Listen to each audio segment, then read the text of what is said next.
السلام علیکم ورحمۃ اللہ وبرکاتہ۔ امید ہے آپ خیریت سے ہوں گے۔ دوستو، آج ہم آپ کو اس عاشق رسول کے بارے میں بتائیں گے جس کو حضور صلی اللہ علیہ وسلم نے اپنی حفاظت کے لیے چنا۔ وہ ہے نور الدین زنگی، جن کا پورا نام نور الدین ابو القاسم محمد اور ان کے والد کا نام عماد الدین زنگی تھا۔ اور نور الدین زنگی نے تاریخ میں اپنا بڑا نام پیدا کیا۔ نور الدین زنگی 1118 عیسوی میں پیدا ہوئے اور 1146 عیسوی سے 1174 تک 28 سال حکومت کی۔ جمہوری کے قول کے مطابق عیسائیوں نے یہ سازش 557 ہجری میں مرتب کی۔ اس وقت شام کے بادشاہ کا نام نور الدین زنگی تھا اور اس کے مشیر کا نام جمال الدین اصفہانی تھا۔ ایک رات نور الدین زنگی نے رسول اللہ صلی اللہ علیہ وسلم کو خواب میں 3 بار دیکھا۔ ہر بار رسول اللہ صلی اللہ علیہ وسلم نے 2 آدمیوں کی طرف اشارہ کرتے ہوئے فرمایا، مجھے ان دونوں کی شرارت سے بچاؤ۔ اس رات نماز تہجد کے بعد سلطان نور الدین زنگی نے خواب میں دیکھا کہ رسول کریم صلی اللہ علیہ وسلم نے 2 سرخی مائل رنگت کے آدمیوں کی طرف اشارہ کر کے سلطان سے کہہ رہے ہیں کہ مجھے ان کے شر سے بچاؤ۔ سلطان ہڑبڑا کر اٹھا، وضو کیا، نفل ادا کیے اور پھر اس کی آنکھ لگ گئی۔ دوبارہ وہی خواب دیکھا، اٹھا، وضو کیا، نفل پڑھے اور سو گیا۔ تیسری بار وہی خواب دیکھا، اب اس کی نیند اڑ گئی۔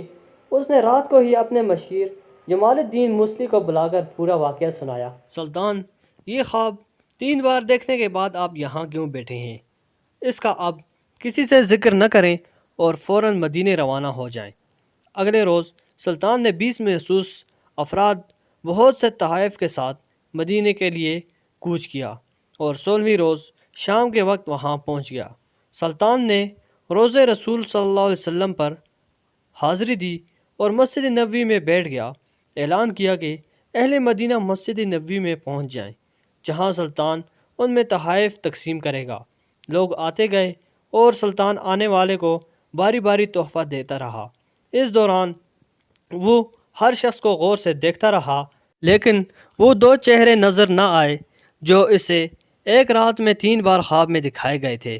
سلطان نے حاضرین سے پوچھا، کیا مدینے کا ہر شہری مجھ سے مل چکا ہے؟ جواب اثبات میں تھا۔ سلطان نے پھر پوچھا، کیا تمہیں یقین ہے کہ ہر شخص مجھ سے مل چکا ہے؟ اس بار حاضرین نے کہا، سوائے 2 آدمیوں کے۔ راز تقریباً فاش ہو چکا تھا۔ سلطان نے پوچھا، وہ کون ہیں؟ وہ اپنا تحفہ لینے کیوں نہیں آئے؟ بتایا گیا، یہ مراکش کے صوم و صلات کے پابند 2 متقی باشندے ہیں۔ دن رات رسول کریم صلی اللہ علیہ وسلم پر درود و سلام بھیجتے ہیں اور ہر ہفتے مسجد قباء جاتے ہیں۔ فیاض اور مہمان نواز ہیں، کسی کا دیا نہیں لیتے۔ سلطان نے کہا، سبحان اللہ، اور حکم دیا ان دونوں کو بھی اپنے تحائف وصول کرنے کے لیے فوراً بلایا جائے۔ جب انہیں یہ خصوصی پیغام ملا تو انہوں نے کہا، الحمدللہ، ہمارے پاس اللہ کا دیا سب کچھ ہے اور ہمیں کسی تحفے، تحائف یا خیر خیرات کی حاجت نہیں۔ جب یہ جواب سلطان تک پہنچایا گیا تو اس نے حکم دیا کہ ان دونوں کو فوراً پیش کیا جائے۔ حکم کی فوری تعمیل ہوئی۔ ایک جھلک ان کی شناخت کے لیے کافی تھی، تاہم سلطان نے اپنا غصہ قابو میں رکھا اور پوچھا، تم کون ہو؟ یہاں کیوں آئے ہو؟ انہوں نے کہا، ہم مراکش کے رہنے والے ہیں، حج کے لیے آئے تھے، اب روضہ رسول کی سائے میں زندگی گزارنا چاہتے ہیں۔ سلطان نے سختی سے کہا، کیا تم نے جھوٹ بولنے کی قسم کھا رکھی ہے؟ سلطان نے حاضرین سے پوچھا، یہ کہاں رہ رہے ہیں؟ بتایا گیا کہ روضہ نبوی کے بالکل نزدیک ایک مکان میں، جو مسجد نبوی کے جنوب مغرب میں دیوار کے ساتھ تھا۔ سلطان فوراً اٹھا اور انہیں ساتھ لے کر اس مکان میں داخل ہو گیا۔ سلطان مکان میں گھومتا رہا۔ اچانک نئے اور قیمتی سامان سے بھرے ہوئے اس مکان میں اس کی نظر فرش پر پڑی ہوئی ایک چٹائی پر پڑی۔ نظر پڑنی ہی تھی کہ دونوں کی ہوائیاں اڑ گئیں۔ سلطان نے چٹائی اٹھائی، اس کے نیچے ایک تازہ کھودی ہوئی سرنگ تھی۔ سلطان نے گرج کر کہا، کیا اب بھی سچ نہ بولو گے؟ ان کے پاس سچ کے سوا کوئی چارہ نہ تھا۔ انہوں نے اعتراف کیا کہ وہ عیسائی ہیں اور ان کے حکمران نے انہیں بہت سا مال و زر اور ساز و سامان دے کر حاجیوں کے روپ میں مراکش سے اس منصوبے حجاز بھیجا تھا کہ وہ کسی نہ کسی طرح رسول کریم صلی اللہ علیہ وسلم کا جسد اقدس روضہ مبارک سے نکال کر لے آئیں۔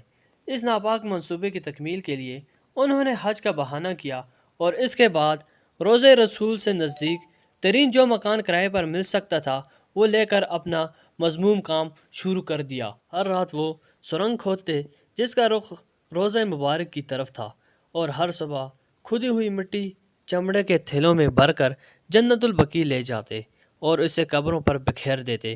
انہوں نے بتایا کہ ان کی ناپاک مہم بالکل آخری مراحل میں تھی کہ ایک رات موسلا دھار بارش کے ساتھ ایسی گرج چمک ہوئی جیسے زلزلہ آ گیا ہو، اور جب کہ ان کا کام پائے تکمیل کو پہنچنے والا تھا تو سلطان نے نہ جانے کیسے مدینہ پہنچ گئے۔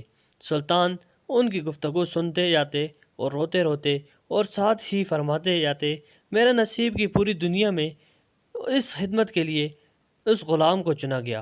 سلطان نور الدین زنگی نے حکم دیا کہ ان دونوں کو قتل کر دیا جائے، روضہ مبارک کے گرد کھود دی جائے اور اسے پگھلے ہوئے سیسے سے پاٹ دیا جائے تاکہ آئندہ کوئی بدبخت ایسی مذموم حرکت کے بارے میں سوچ بھی نہ سکے۔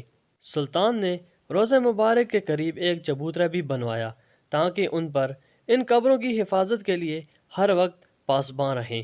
یہ چبوترا اب بھی موجود ہے۔ دوستو، تاریخ میں لکھا ہے نور الدین زنگی مدینہ کی گلیوں میں روتے پھرتے اور شکریہ ادا کرتے، اے اللہ تو نے مجھے اس مقدس ڈیوٹی کے لیے منتخب کیا۔ دوستو، اگر ویڈیو پسند آئی ہو تو لائک اور شیئر ضرور کریں۔ اللہ حافظ۔